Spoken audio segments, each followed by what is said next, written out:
of the Count of Monte Cristo by Alexandre Dumas.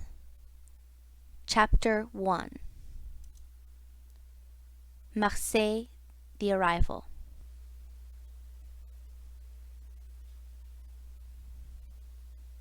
On the 24th of February, 1815, the lookout at Notre-Dame de la Garde signaled the three-master, the Pharaon, from Smyrna, Trieste, and Naples.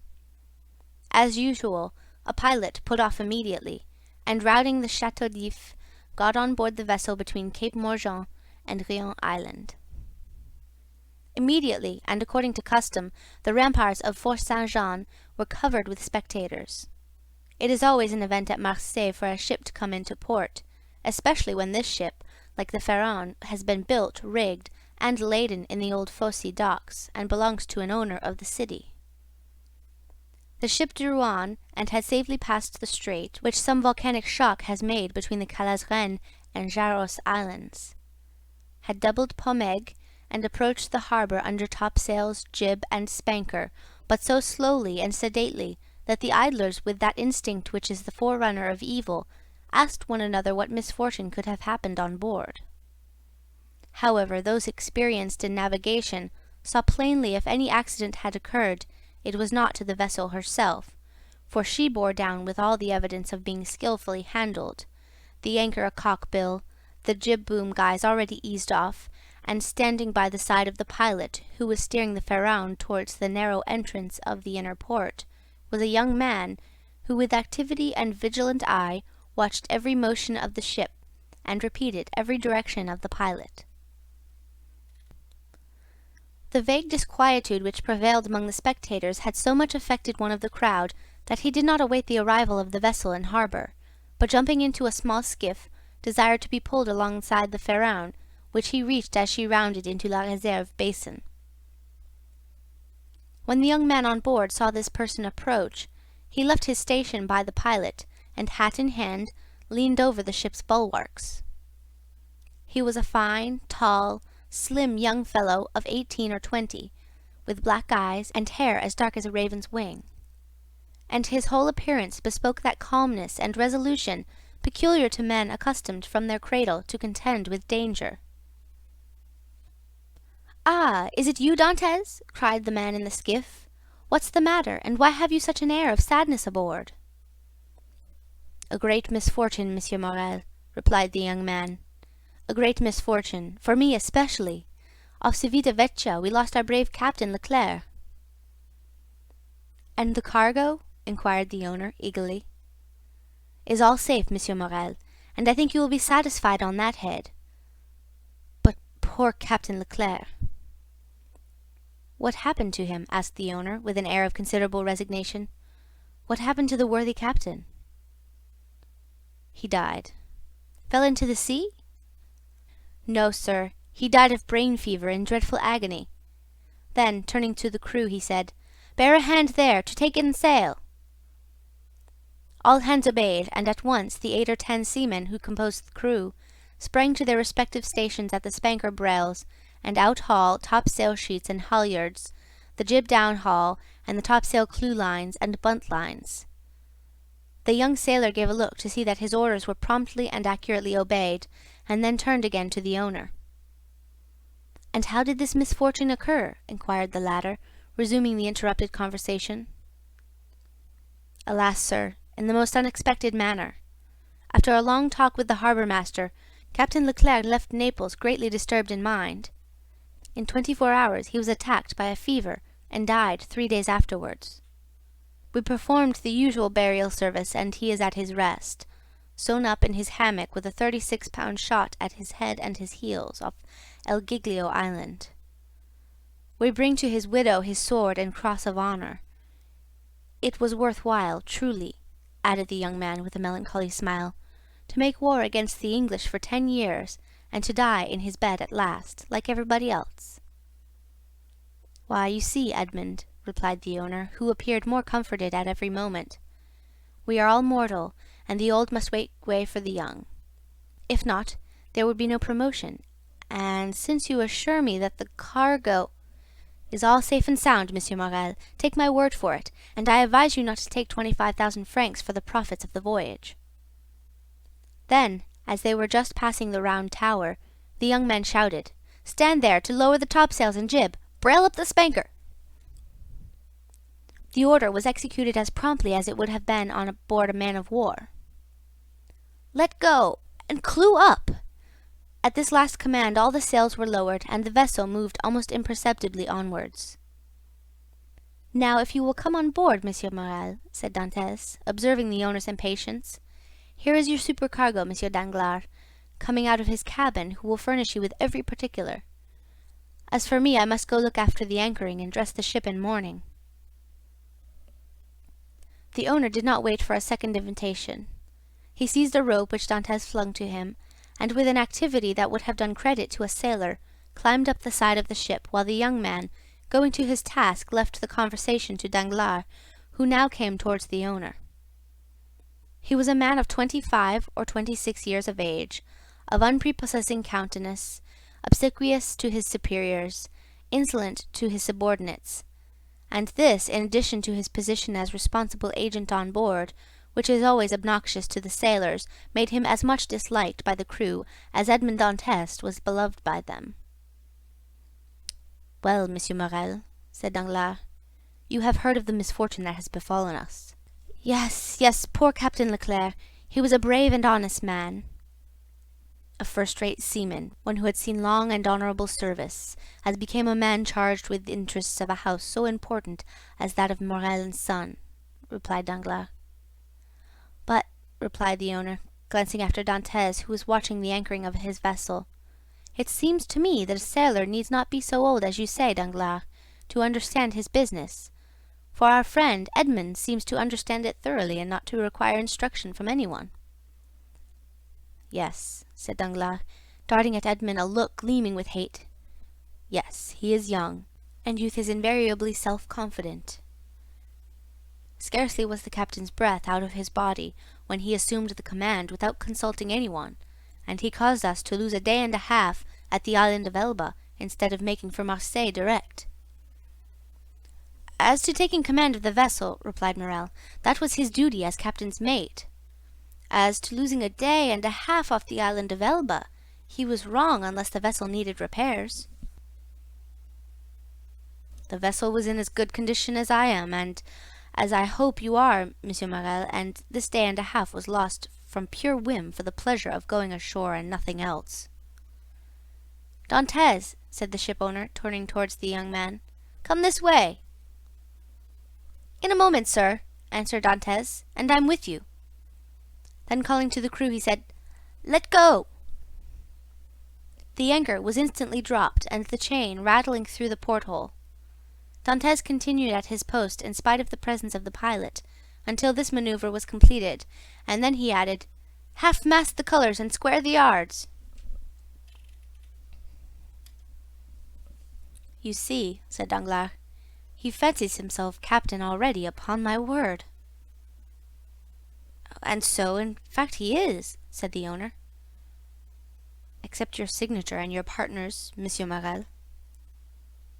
"And why should he not have this?" asked the owner. "He is young, it is true, but he seems to me a thorough seaman, and of full experience." A cloud passed over Danglars' brow. "Your pardon, Monsieur Morel," said Dantès, approaching. "The vessel now rides at anchor, and I am at your service. You hailed me, I think?" Danglars retreated a step or two. "I wish to inquire why you stopped at the island of Elba." "I do not know, sir. It was to fulfill the last instructions of Captain Leclerc, who, when dying, gave me a packet for Marshal Bertrand." "Then did you see him, Edmond?" "Who?" "The marshal." "Oh, yes." Morel looked around him, and then, drawing Dantès on one side, he said suddenly, "And how is the emperor?" "Very well, as far as I could judge from the sight of him." "You saw the emperor, then?" "He entered the marshal's apartment while I was there." "And you spoke to him?" "Why, it was he who spoke to me, sir," said Dantès with a smile. "And what did he say to you?" Asked me questions about the vessel, the time she left Marseille, the course she had taken, and what was her cargo. I believe if she had not been laden, and I had been her master, he would have bought her. But I told him I was only mate, and that she belonged to the firm of Morel and Son. Ah, yes, he said, I know them. The Morels have been shipowners from father to son, and there was a Morel who served in the same regiment with me when I was in garrison at Valence. Pardieu, and that is true, cried the owner, greatly delighted. And that was Policar Morel, my uncle, who was afterwards a captain. Dantès, you must tell my uncle that the Emperor remembered him, and you will see it will bring tears into the old soldier's eyes. Come, come, continued he, patting Edmund's shoulder kindly. You did very right, Dantès, to follow Captain Leclerc's instructions, and touch at Elba, although if it were known that you had conveyed a packet to the Marshal, and had conversed with the Emperor, it might bring you into trouble. How could that bring me into trouble, sir? Asked Dantès, for I did not even know of what I was the bearer, and the Emperor merely made such inquiries as he would of the first comer. But pardon me, here are the health officers and the customs inspectors come alongside. And the young man went to the gangway.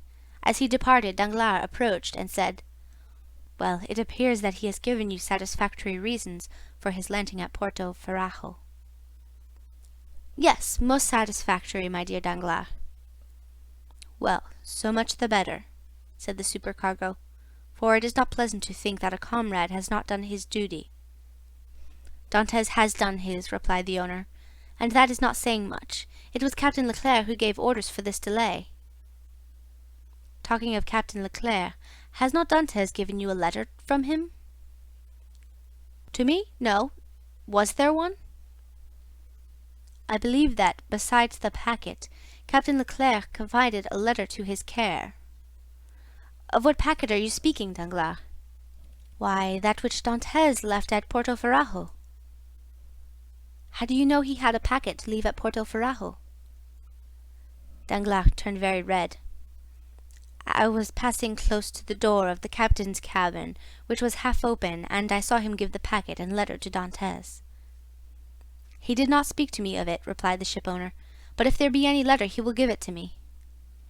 Danglars reflected for a moment.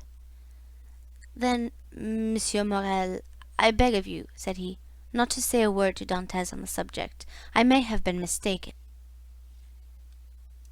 At this moment the young man returned. Danglars withdrew. Well, my dear Dantès, are you now free? inquired the owner. Yes, sir. You have not been long detained. No, I gave the custom-house officers a copy of our bill of lading, and as to the other papers, they sent a man off with the pilot, to whom I gave them. Then you have nothing more to do here? No, everything is all right now. Then you can come and dine with me? I really must ask you to excuse me, Monsieur Morel. My first visit is due to my father, though I am not the less grateful for the honor you have done me. Right, Dantès, quite right. I always knew you were a good son. And, inquired Dantès with some hesitation, do you know how my father is? Well, I believe, my dear Edmund, though I have not seen him lately. Yes, he likes to keep himself shut up in his little room. That proves at least that he has wanted for nothing during your absence. Dantès smiled. My father is proud, sir, and if he had not a meal left, I doubt he would have asked anything from anyone except from heaven. Well then, after this first visit has been made, we shall count on you. I must again excuse myself, Monsieur Morel, for after this first visit has been paid, I have another which I am most anxious to pay. True, Dantès, I forgot that there was at the Catalans someone who expects you no less impatiently than your father. The lovely Mercédès. Dantès blushed. Aha, said the shipowner, I am not in the least surprised, for she has been to me 3 times, inquiring if there were any news of the Pharaon. Peste, Edmund, you have a very handsome mistress. She is not my mistress, replied the young sailor gravely. She is my betrothed. Sometimes one and the same thing, said Morel with a smile. Not with us, sir, replied Dantès. Well, well, my dear Edmund, continued the owner, don't let me detain you. You have managed my affairs so well that I ought to allow you all the time you require for your own. Do you want any money? No, sir, I have all my pay to take. Nearly 3 months' wages." "You are a careful fellow, Edmund." "Say, I have a poor father, sir." "Yes, yes, I know how good a son you are. Now hasten away to see your father. I have a son too, and I should be very wroth with those who detained him from me after a 3 months' voyage." "Then I have your leave, sir?" "Yes, if you have nothing more to say to me." "Nothing." "Captain Leclerc did not, before he died, give you a letter for me?" "He was unable to write, sir. But that reminds me that I must ask your leave of absence for some days." "To get married?" "Yes, first, and then go to Paris." "Very good. Have what time you require, Dantès. It will take quite 6 weeks to unload the cargo, and we cannot get you ready for sea until 3 months after that. Only be back again in 3 months for the Pharaon," added the owner, patting the young sailor on the back. "Cannot sail without her captain." "Without her captain!" cried Dantès, his eyes sparkling with animation. "Pray mind what you say, for you are touching on the most secret wishes of my heart. Is it really your intention to make me captain of the Pharaon?" "If I were sole owner, we'd shake hands on it now, my dear Dantès, and call it settled. But I have a partner, and you know the Italian proverb, chi ha compagno ha padrone. He who has a partner has a master. But the thing is at least half done, as you have 1 out of 2 votes. Rely on me to procure you the other. I will do my best." "Ah, Monsieur Morel!" exclaimed the young seaman, with tears in his eyes, and grasping the owner's hand. "Monsieur Morel, I thank you in the name of my father and of Mercédès." "That's all right, Edmund. There's a Providence that watches over the deserving. Go to your father. Go and see Mercédès, and afterwards come to me." "Shall I row you ashore?" "No, thank you. I shall remain and look over the accounts with Danglars. Have you been satisfied with him this voyage?" "That is, according to the sense you attach to the question, sir. Do you mean, is he a good comrade?" "No, for I think he never liked me since the day when I was silly enough, after a little quarrel we had, to propose to him to stop for 10 minutes at the island of Monte Cristo to settle the dispute, a proposition which I was wrong to suggest, and he quite right to refuse. If you mean as responsible agent when you ask me the question, I believe there is nothing to say against him, and that you will be content with the way in which he has performed his duty.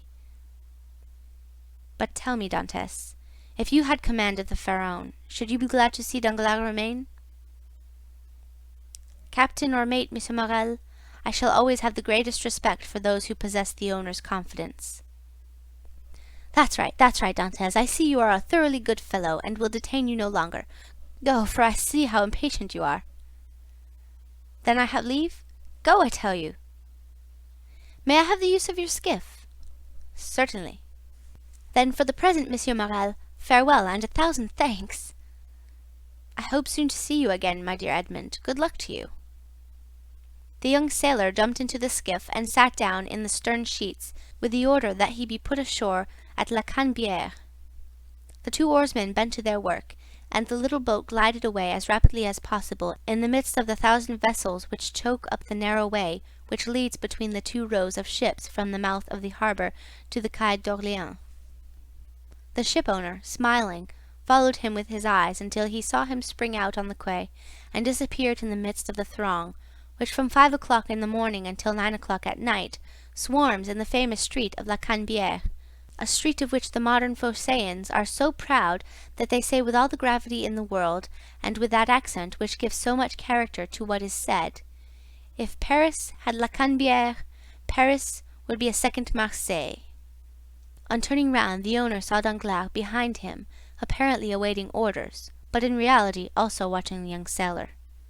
But there was a great difference in the expression of the 2 men who thus followed the movements of Edmond Dantès.